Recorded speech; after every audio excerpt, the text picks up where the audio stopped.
ఈ మేడారం సమ్మక్క సారలమ్మ జాతర ఎందుకంత స్పెషల్? చరిత్ర ఏంటి అసలు? ఎందుకంత ప్రత్యేకత? ఎందుకంటే మహిమ గల తల్లులు అంటారు వాళ్ళని. ఎందుకంటే ఆమె కాళికాదేవి, మహాకాళికాదేవి ఆమె.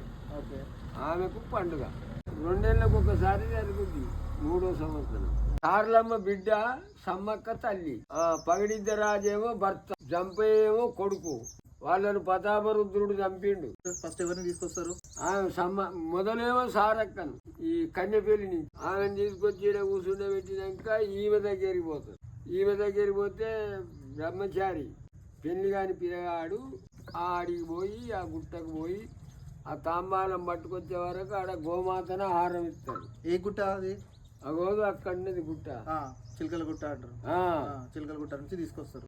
ఈ గుహారం ఇస్తారు, ఆహారం ఇస్తారు. గుహారాన్ని కాల్చుకొని తింటారు. తీసుకొచ్చి గద్దె మీద కూర్చునే పెడతారు. 1 రోజు ఉంటది, 1 రోజు వరకు గద్దె మీదనే ఉంటది. జాతర విశేషాలు ఏంటి అంటే జాతర ఎలా జరుపుకుంటారు? ఇష్టం ఉన్నట్టు జరుపుకుంటారు, ఎవరి ఇష్టం వాడు. మందు ముక్క కంపల్సరీయా జాతరలో? సర్వం సృష్టికి మూలం, ఎవరి ఇష్టం ఉన్నది వాడే. కానీ ఇది తినొద్దు అది తినాలి అనే భావం ఏమి లేదు. ఏదైనా తినచ్చు. సర్వం నీ ఇష్టం ఉన్న వస్తువు తినొచ్చు, పండుగ చేసుకోవచ్చు, ఆమెకు మొక్కొచ్చు, తినొచ్చు.